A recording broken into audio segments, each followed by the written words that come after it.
Louvado seja nosso Senhor Jesus Cristo, sua Mãe Maria Santíssima. Sempre sejam louvados. A paz de Cristo, amor de Maria, meus irmãos. Eu sou o irmão Luiz Maria, do Instituto Hesed. E hoje nós estamos juntos para discernir qual é a vontade de Deus. Como ouvir essa vontade. Como ter certeza que nós estamos nessa vontade de Deus. Vamos pedir ajuda ao Senhor hoje para entender isso na nossa vida. Quero acolher você que já é veterano de guerra. Você que está chegando pela primeira vez, faça parte dessa família que é o Instituto Hesed, que é o Exército de São Miguel, onde uns rezamos pelos outros. E se inscreva no nosso canal. Nós oferecemos a Santa Missa na sua intenção de você que se inscreve hoje no nosso canal. E vamos começar rezando, chamando a presença de São Miguel Arcanjo, seja lá onde você estiver. Nós invocamos agora a presença poderosa do Príncipe dos Exércitos Celestes, em nome de Jesus Cristo, para que venha te proteger, para que venha preparar o teu coração para acolher a palavra do Senhor. Pelo sinal da Santa Cruz, livra-nos Deus nosso Senhor dos nossos inimigos. Em nome do Pai, do Filho e do Espírito Santo. Amém. São Miguel Arcanjo, defendei-nos no combate. Seja o nosso refúgio contra as maldades e as ciladas do demônio. Ordene-lhe Deus, instantemente o pedimos. E vós, príncipe da milícia celeste, pela virtude divina, precipitai ao inferno a Satanás e a todos os espíritos malignos que vagueiam no mundo para a perdição das almas. São Miguel, São Gabriel, São Rafael, Santo Anjo da nossa guarda, combatei e rogai por nós. Meu irmão, minha irmã, que coisa difícil é discernir a vontade de Deus. E Jesus diz para buscar essa vontade, buscar o reino de Deus e a sua justiça, todo o resto virá depois, se você busca a vontade de Deus em primeiro lugar. E Jesus diz também, quem procura, encontra. Quem bate, a porta será aberta. Deus não iria pedir algo que fosse impossível, mas por causa das nossas tendências ruins, muitas vezes nós entortamos o caminho de Deus, buscamos de forma errada, né? Então uma passagem do filme da Paixão de Cristo que me mexe muito comigo toda vez que eu vejo, é quando Pedro, que amava tanto Jesus, naquela hora da prova, nega Jesus, foge de Jesus, despreza Jesus e diz que não o conhece. Essa é a nossa realidade muitas vezes, né? Nós queremos fazer o bem e acabamos fazendo o mal. Amamos a Deus, queremos amá-lo, mas na hora do concreto, de dizer sim à vontade de Deus, de renunciar a nós mesmos, nossos medos, né? Como Pedro naquela ocasião, preferimos negar o Senhor. Isso não acontece só em grandes ocasiões, não. Muitas vezes no nosso dia a dia, nós sabemos a vontade do Senhor e não fazemos para não sofrer, para não ter um prejuízo, para não sermos julgados e não somos fiéis ao Senhor. É uma luta, né? Lá em Romanos 7, você pode anotar, vai mostrar essa luta que existe dentro de nós, né? Lá por causa do pecado original. Os 3 P's, né? A raiz de nossas más inclinações são chamados os 3 P's. O prazer, o possuir e o poder. 3 coisas que Deus criou que não são más. Foram criadas para usar para o amor. O prazer é bom. O possuir os dons de Deus é bom, né? O poder foi feito para trazer ordem, para o serviço. Mas aquilo que Deus criou para uma autodoação, por causa do pecado veio toda a confusão e se tornou algo que nos dominou. Em vez de ser para autodoação, se tornou para uma autossatisfação do prazer, do possuir, do poder que nos escraviza e que quer nos levar à perdição. Mas o Senhor vem em nosso auxílio. Hoje nós vamos, com a graça de Deus, perceber muitos enganos do inimigo para nos desviar da vontade certa de Deus para a nossa vida. E vamos tomar a decisão certa da vontade do Senhor. Primeira coisa, hoje em dia está na moda, dizer, eu amo a Deus, eu sou de Deus, eu sou de Jesus, mas eu sigo Jesus do meu jeito. Eu não sigo A, B ou C, eu não sigo outra religião. Minha conexão é direta com Jesus. Eu tenho intimidade com Ele. Mas o que Jesus ensina de certo? Não, eu converso com Ele e Ele me mostra o que é o certo. Existe muito essa tendência hoje de uma religião de que cada um tem a sua individualidade com Deus, a sua conexão com Deus, e cada um diz o que é certo, o que é errado. Você sabia que Nossa Senhora em La Salette avisou isso? No Segredo de La Salette ela disse: chegaria esse tempo em que cada um iria querer se guiar pelos seus próprios pensamentos. Cada um ia ter Jesus do seu jeito. Existe um homem que é o pai do satanismo no rock, chamado Aleister Crowley, né? Este homem vai dizer que a lei é essa. Faça o que você sentir que é o melhor para fazer. Essa é a verdadeira lei. Entende? Esse é um ensinamento dos satanistas. E tem entrado dentro do coração de muitos cristãos, dizendo que religião não é importante. O que importa é você amar a Deus e você procurá-lo. E alguns dizem assim: não, basta você obedecer à Bíblia. Mas como assim? Cada um interpreta a Bíblia do seu jeito, como Lutero ensinou? Lutero dizia isso. Cada pessoa tem o Espírito de Deus. Cada pessoa interprete a Bíblia e Deus vai mostrar. E no final da vida ele disse: nossa, existem tantos credos quanto cabeças. O que significa isso? Cada um tem um pensamento diferente. Cada um tem uma religião diferente dentro do seu coração. Guerreiro, isso é um perigo muito grande que tem acontecido nos tempos de hoje. Vamos entender agora quem é aquele que realmente ama a vontade de Deus. Quem é aquele que realmente quer fazer a vontade de Deus. Qual é o caminho certo para fazer a vontade de Deus? Não sou eu que estou dizendo. Você vai ouvir quem é que está dizendo qual é o caminho certo, qual é a vontade de Deus. Eu queria ver com você a passagem da primeira carta de São João. Normalmente é o primeiro livro da Bíblia. Se você não sabia disso, fique sabendo que quase todos os estudos bíblicos pedem para você começar a sua leitura bíblica da primeira carta de São João. Eu quero, junto com você, ler o capítulo 4, versículo 19, que diz assim: quanto a nós, amemos, porque Ele nos amou por primeiro. Primeira coisa, o amor verdadeiro sempre é uma resposta. Deus te amou, Deus nos amou e por nós se entregou. Primeiro movimento é de Deus, é você ter fé que você foi amado, que você é amado, que o Senhor deu a vida por você. O primeiro movimento é a fé, Deus me ama. O segundo movimento é a esperança. Se Ele me ama mesmo, Ele cuida de mim. Se Ele me ama mesmo, Ele vai me dar tudo o que é necessário para que eu possa viver nele. Se Ele me ama mesmo, o que Ele tem preparado para mim é maravilhoso. Se Ele ama, Ele me dá. Então, o primeiro passo é fé, acolher o Deus que te ama. Segundo passo é a esperança, saber que se Ele te ama, você pode perder tudo, mas Ele tem tudo que é seu guardado. Ele não vai deixar faltar o necessário e Ele vai te dar os meios. Pode esperar nele. Ele vai te dar o céu e os meios para chegar no céu, se você quiser, se você acolher essa virtude da esperança.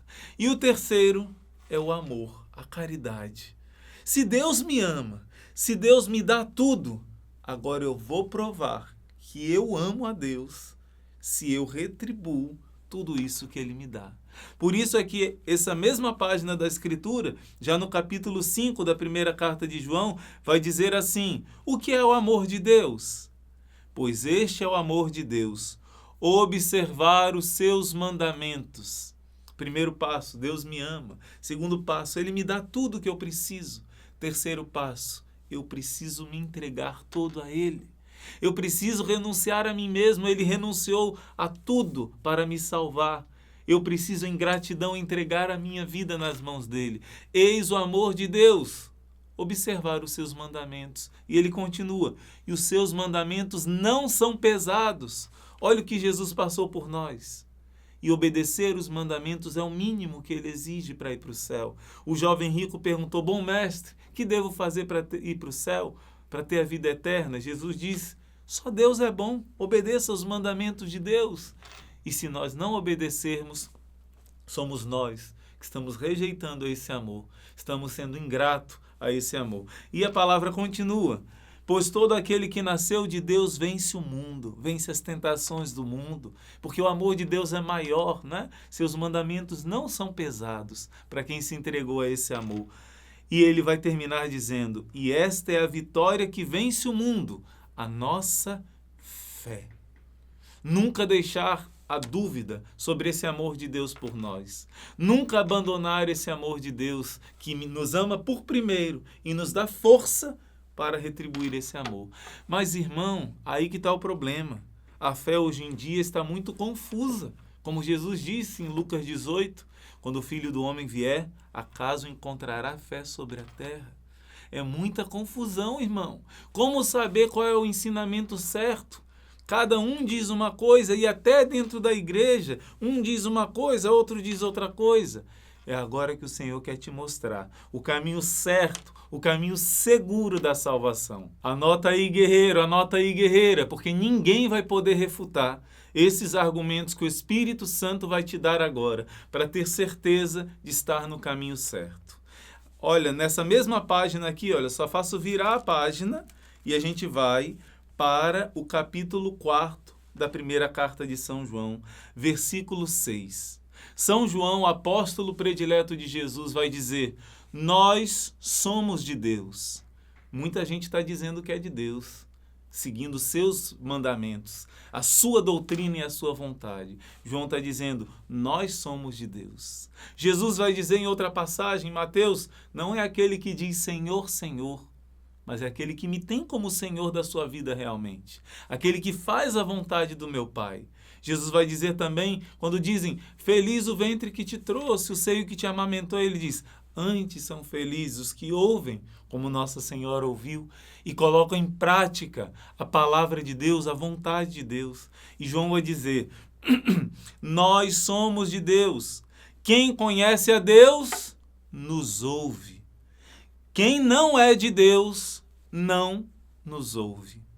Nisto reconhecemos o espírito da verdade e o espírito do erro. João está dizendo na autoridade de apóstolo, que recebeu de Jesus uma palavra de autoridade, de continuidade, um poder que foi dado a João e aos 12 apóstolos. Ele diz, quem não nos ouve, não é de Deus. O que ele está dizendo aqui? Que autoridade é essa? Cristo deu essa autoridade aos apóstolos. Quem não ouve os apóstolos não é de Deus. Como assim, irmão? Isso é verdade mesmo? Outra passagem, Mateus 28, 18 e 19. Ele vai dizer, toda autoridade me foi dada no céu e na terra, e eu dou essa autoridade para vocês ensinarem o caminho da salvação. Confere lá em Mateus 28. Toda a autoridade o Pai me deu no céu e na terra, porque eu sou Deus com o Pai, feito homem. E eu dou essa autoridade a vocês para ensinar a minha doutrina. Olha que coisa maravilhosa. Toda essa autoridade Jesus diz para eles ensinarem a todas as nações. Os apóstolos receberam essa autoridade das mãos de Deus. Outra passagem, Mateus 10, Jesus vai dizer aos 12, quem vos recebe, a mim recebe. Quem vos ouve, a mim ouve. E recebe e ouve aquele que me enviou, o Pai. Olha que autoridade Jesus diz aos apóstolos. Jesus não diz isso a qualquer um. Toda a autoridade ele dá para ensinar aos apóstolos. Vou repetir o que João diz. Nós somos de Deus. Quem conhece a Deus nos ouve. Ele está falando dos apóstolos. Ele é um dos apóstolos. Quem não é de Deus não nos ouve. Nisto reconhecemos o espírito da verdade e o espírito do erro. Continua comigo. Olha aqui, João 20, versículo 21 e 22. Olha o que Jesus está dizendo. Assim como o Pai do céu me enviou, assim também eu envio vocês, eu envio a vós. Assim como, tem noção do que significa essa palavra? Do mesmo jeito que o Pai me deu essa autoridade, eu dou essa autoridade a vocês. Os 12 que estavam reunidos no cenáculo, Cristo ressuscitado fala isso e logo depois diz, a paz esteja convosco, sopra sobre eles, recebam o Espírito de Deus, o Espírito Santo. A quem vocês perdoarem os pecados serão perdoados. Você lembra uma passagem em que 4 homens abrem a casa pelo telhado, colocam o paralítico e Jesus diz: os seus pecados estão perdoados? Os fariseus começam a discutir, só Deus pode perdoar pecados. E Jesus, lendo o pensamento deles, diz: para que vocês saibam que o Filho do Homem tem poder de perdoar pecados. O que é mais fácil dizer? Pecados são perdoados ou fazer um milagre visível? Levanta-te e anda, porque perdoar os pecados não é visível, né? A limpeza da alma daquele homem. Para que vocês acreditem que o pecado dele foi lavado, levanta-te, toma o teu leito e anda. E Jesus fez um milagre físico, que é muito menor do que o milagre espiritual de perdoar os pecados. E a Bíblia diz: os homens ficaram admirados que Deus deu tal poder aos homens. Jesus se fez homem, é Deus que se fez homem. E Deus, feito homem, perdoa pecados. Só Deus pode perdoar pecados. Jesus é Deus. Está aqui na Bíblia. Jesus deu o mesmo poder para os apóstolos. E somente a eles. Uma vez Santa Faustina viu um serafim do céu. E ela pensou: será que eu podia confessar os meus pecados? E o serafim disse: nenhum espírito celestial tem esse poder. Somente os sacerdotes, que é Cristo em pessoa. Quando o padre diz: eu te absolvo dos teus pecados, não é ele, é Cristo. Quando ele diz: este é o meu corpo, não é ele, é Cristo que está dizendo. É um milagre magnífico. Está na Bíblia católica, evangélica, a promessa de Deus. Toda a autoridade me foi dada no céu e na terra. Assim como o Pai me enviou, eu vos envio. E aqui, olha, e soprando sobre eles, recebam o Espírito Santo. A quem vocês perdoarem, serão perdoados. Jesus deu o poder deles ministrarem o mistério da salvação através dos sacramentos. Isso é magnífico. E só na Igreja Católica tem a plenitude dos sacramentos. A Igreja reconhece naqueles que são como que ramos que saíram da Igreja, né? No protestantismo existe o batismo válido em vários grupos. Existe também, em alguns lugares, o matrimônio válido, né? Mas só a Igreja tem a plenitude, os 7 sacramentos. O corpo e o sangue vivo ressuscitado do Senhor. A absolvição dos pecados. Uma pessoa pode se salvar se arrependendo profundamente, com a perfeita contrição. Pode, mas não é tão fácil ter a perfeita contrição. Por isso é muito mais fácil passar muito tempo no purgatório, em geral, outras pessoas que não têm os sacramentos, né? Então, que graça Deus nos dá. E Jesus nos diz, não lembro se é em João 12 ou João 14, acho que é 14, vós fareis obras maiores do que a que eu fiz. Porque não sereis vós, será o próprio Espírito agindo em vocês. Então Jesus vai dizer que os homens fariam obras maiores. Entre essas, esse poder que ele deu para os apóstolos perdoarem os pecados, para os apóstolos ensinarem a autoridade que ele deu. E esse ensinamento São Paulo vai escrever para Timóteo, né? E eu estou gravando esse vídeo no dia de São Timóteo e São Tito. São Paulo vai dizer para eles dois, insistentemente: guarda e protege o depósito da fé. Como num vaso de argila, a igreja guarda esse tesouro infalível, imutável da fé e dos mandamentos de Deus. A igreja não erra quando ensina sobre fé e sobre moral. Mas, irmão, existiram bispos que erraram, até papas que erraram, sacerdotes que erraram. Existiram. Mas o ensinamento da igreja não muda. Há 2000 anos não existe santo que não amou a Eucaristia. Não existe santo que não amou a Virgem Maria. Não existe santo que não obedeceu à igreja, à hierarquia da igreja. Não existe santo que não seguiu a mesma doutrina de fé ensinada, os mesmos entendimentos sobre os 10 mandamentos, o mesmo entendimento sobre toda a moral cristã, os mesmos entendimentos sobre a fé. Mas, irmão, existiram divergências de alguns pontos teológicos. Uma coisa é o essencial, outra coisa é coisas que você pode estudar, né? Será que Maria Madalena é a mesma Maria, irmã de Marta, ou não? São coisas que não são essenciais à fé. Naquilo que é fé, imoral. A igreja é infalível. Você está sobre a rocha firme da doutrina apostólica. Por isso, meus irmãos, não existe isso. Hoje em dia a moda é dizer que religião faz mal, que existem muitas religiões, religião não salva. Ora, Jesus veio fazer a religação e só Ele faz através do seu corpo, da Eucaristia, do sacerdócio que Ele exerce aqui na terra, pela confissão. Ele traz, a missa traz presente todo o Calvário, atualiza a salvação. Não existe salvação, não existe salvação sem o mistério dos sacramentos, sem a redenção. Uma vez a Glória Paulo teve uma visão, porque Jesus diz, quem não comer minha carne e não beber meu sangue não terá vida. E ela viu que mesmo os protestantes precisam, na hora da morte, vir espiritualmente para algum lugar onde um padre está celebrando o santo sacrifício de Jesus. E ali, no sangue derramado da missa, a alma se salva. Sem a Eucaristia, não existe salvação. Claro que Deus tem os seus meios, mas sempre vai passar pela Eucaristia. Então, o que eu quero dizer com tudo isso? Como ter certeza de estar no caminho certo, de saber a vontade de Deus? Você conhece os ensinamentos da igreja? Os ensinamentos que todos os santos, a vida dos santos? Você conhece o catecismo da Igreja Católica?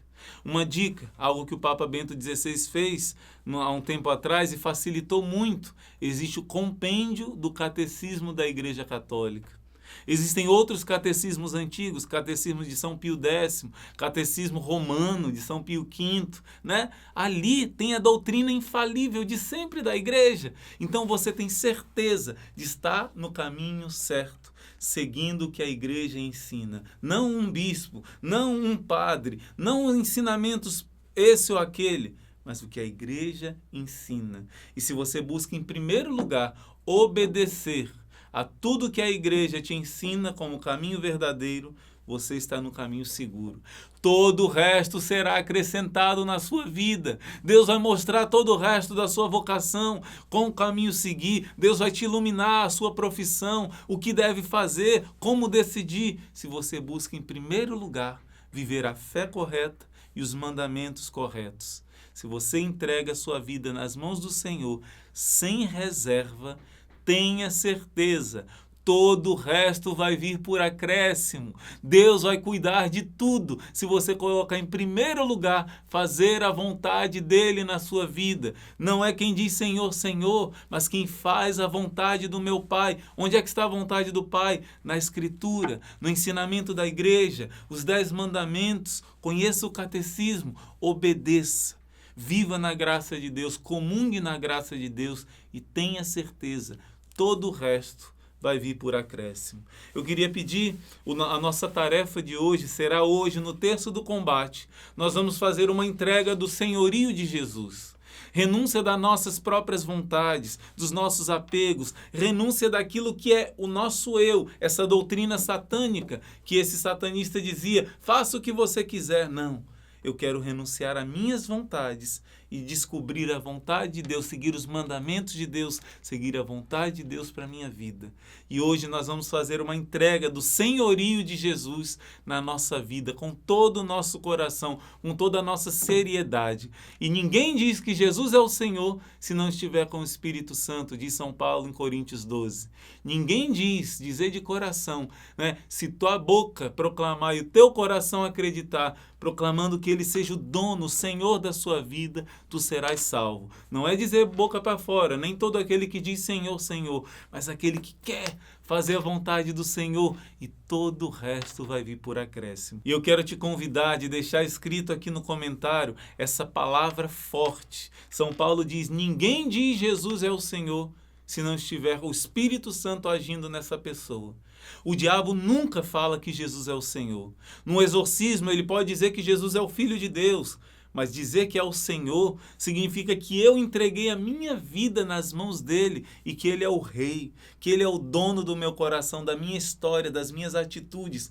Nunca o inimigo diz isso. Ele diz até que Jesus é Deus, mas dizer que ele é o Senhor significa uma entrega que ele não quis fazer e por isso ele se condenou. Por isso você proclama isso não só escrevendo, mas do fundo da sua alma. Jesus é o Senhor, vírgula, o meu Senhor. Ele é o Senhor de tudo. Mas na experiência pessoal que eu digo, Jesus é o meu Senhor. Faça essa proclamação aqui, que vai ser o primeiro passo. Essa proclamação é muito importante, abrindo as portas para hoje, na live da noite, também no texto do meio-dia, nós vamos fazer um clamor, pedindo a Deus que receba a nossa vida, pedindo e proclamando o senhorio de Jesus para ele se sentar no trono do nosso coração e expulsar aquilo que não é dele. Isso é Jesus ser Senhor da sua vida. Se você faz isso, através do ensinamento da igreja, se decidindo a obedecer o que Jesus ensina na sua palavra e na sua igreja, eu sei que não é fácil. Esse mundo de hoje, muitos apelos para nos afastar dessa vontade de Deus. Mas a decisão pela vontade de Deus é a nossa felicidade. Cada vez mais essa vontade vai se manifestando na sua vida se você entrega-se ao verdadeiro Cristo, à verdadeira igreja de Cristo, de todo o seu coração, de toda a sua alma. Ele vai guiar e vai guiar muito bem a tua história de vida. Que Deus te abençoe, guerreiro, guerreira. Nos encontramos no texto do meio-dia, nos encontramos na live do texto do combate para proclamar o senhorio de Jesus na nossa história. Deus abençoe e até mais tarde, se Deus quiser.